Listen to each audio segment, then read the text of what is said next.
Et salut à tous, c'est Kuro, et bienvenue sur la radio Pokémon. L'épisode 3 d'Archivex risque d'être assez gros et nécessite pas mal de connaissances pour entièrement le comprendre. Pour donc éviter que la vidéo ne dure plus de 20 minutes, j'ai décidé de couper ça en deux parties. La première partie étant plus une sorte de préparation à la seconde partie, qui elle traitera directement du sujet. Sujet d'ailleurs qui est la Grande Guerre antique. Si vous souhaitez tout savoir en un seul coup, vous pouvez attendre la seconde partie qui sera normalement ajoutée la semaine prochaine. Et restez bien jusqu'à la fin de la vidéo d'ailleurs, c'est important car je précise certaines choses concernant la seconde partie. Bon, je vais arrêter de parler et lançons la vidéo. Avant de commencer, je tiens à mettre quelques petites choses au clair. La guerre antique n'a rien à voir avec la guerre qui a eu lieu entre Kanto et Johto qui historiquement est beaucoup plus moderne et proche des jeux de la première génération. Mais pour entièrement bien comprendre ce dont je vais vous parler, je dois avant m'assurer que vous connaissez l'histoire d'Unis, celle des Pokémon mousquetaires ainsi que l'histoire d'AZ, et que vous ayez bien sûr vu le film 8, Lucario et le mystère de Mew. Donc inutile de vous dire que certaines parties contiendront du spoil et notamment celle du film. Vous voilà donc prévenus. Je vais donc un petit peu tout vous raconter et vous expliquer. Bien sûr, j'ai volontairement raccourci et résumé tout ça en supprimant quelques éléments. Je vous laisse donc également en description un lien renvoyant sur tout ce que je vais vous dire en plus de détails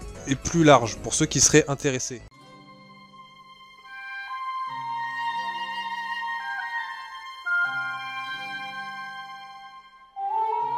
L'histoire du film se déroule à une époque où la Pokéball n'existait pas encore. Deux armées, constituées principalement de Pokémon, mais aussi d'humains, s'affrontaient et se faisaient violemment face. La puissance et la violence qui dégageaient de ces affrontements se ressentit dans tout le royaume de Kamran, qui doit sûrement aujourd'hui être la région de Kanto. La reine du royaume refuse de se rendre et préfère connaître le même sort que son peuple, qui d'après un seigneur du nom de Aron, aurait été totalement massacré. Aron décida donc dans le but de sauver Kamran de partir en quête de l'arbre légendaire, un arbre que l'on nomme l'arbre des origines.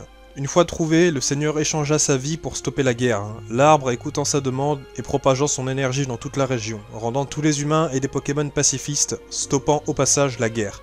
Je vais pas vous raconter entièrement le déroulement du film, donc c'est-à-dire le moment où Sacha et ses amis arrivent à cette époque, tout ça, pour vivre les aventures du film. Je vous invite donc, si vous en avez l'occasion, à aller le voir. C'est un très bon film, il dure à peu près 1h30. C'est sûrement pour moi l'un des meilleurs films Pokémon, donc n'hésitez pas si vous avez la chance de pouvoir le voir.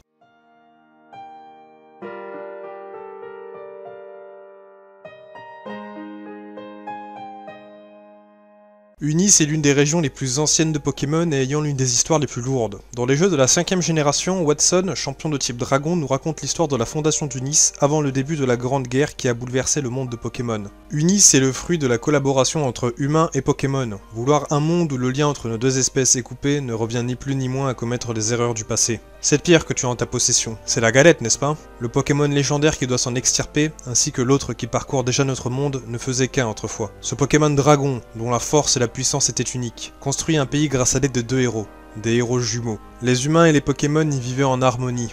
Mais un jour, les héros jumeaux se querellèrent. L'aîné, lui, était en quête de réalité, tandis que le cadet avait soif d'idéal. Commença alors leur combat pour déterminer lequel d'entre eux détenait la vérité. Le dragon avec lequel il s'était lié d'amitié ne sut faire un choix, et se sépara en deux entités. Chacun des jumeaux se retrouva donc avec un allié. Zekrom, le dragon noir en quête d'idéal, ouvrant la voie vers un nouveau monde de possibilités et d'espoir, et Reshiram, le dragon blanc en quête de réalité, guidant sur le chemin qui mène à un monde de paix immuable. Comme ces deux Pokémon ne faisaient qu'un à l'origine, leur combat fit rage, sans que se profilât un vainqueur. La lassitude seule triomphait. Aucun des deux héros n'obtenait la vérité absolue. Arrivés à cette conclusion, ils mirent fin à leur affrontement se séparant, emmenant à leur côté la partie du dragon qui leur correspondait. Des années plus tard, les enfants des héros ont commencé à se battre, dans l'espoir de finir ce combat, celui de leurs parents. Zekrom et Reshiram ont détruit Unis avec leurs éclairs et leurs flammes, mais les enfants mourus mettant définitivement fin au combat. Zekrom et Reshiram, dans l'impossibilité de se réunir, se transforma en pierre, attendant leur réveil dans le but de finir le combat de leurs amis du passé. Zekrom et Reshiram ont énormément souffert du conflit des humains. Les Pokémon, étant dénués de paroles, les humains leur prêtent des attentions ô combien fausses, et leur infligent par la même occasion bien des souffrances. Mais cela doit cesser. Nous devons créer un lien réciproque avec les Pokémon, et suivre cette ligne sans dévier pour une meilleure vie.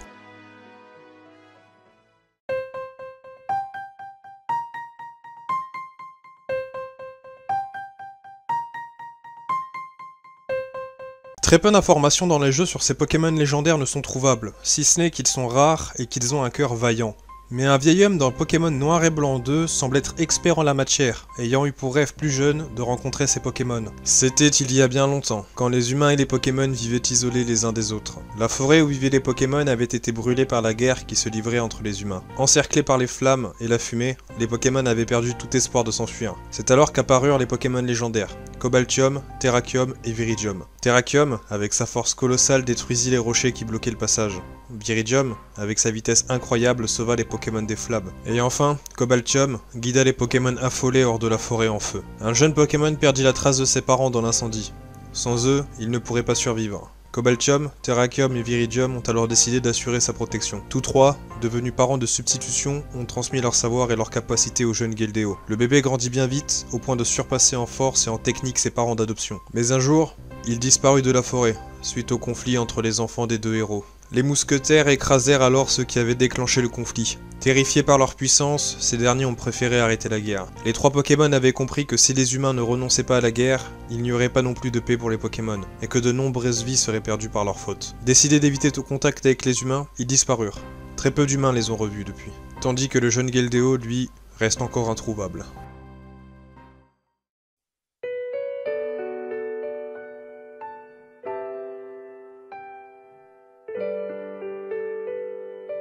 AZ est un homme mesurant près de 3 mètres, toujours vivant à l'heure actuelle, étant un ancien roi de Kalos vieux de 3000 ans. Voici l'histoire de la guerre selon AZ, qui raconte en fait sa propre histoire. Il y a bien longtemps, un homme et son Pokémon vivaient heureux par un lien d'amitié indéfectible. Mais un jour, une guerre éclata, et le Pokémon tant aimé dut partir au front. Les années passèrent, et l'on vint donner à l'homme une petite boîte. L'homme voulut ressusciter son ami, quoi qu'il en coûtât. Alors il construisit une machine capable de donner la vie, et ainsi, il put ranimer son précieux Pokémon. Mais dans le cœur de l'homme, la rage et l'amertume n'étaient toujours pas apaisées.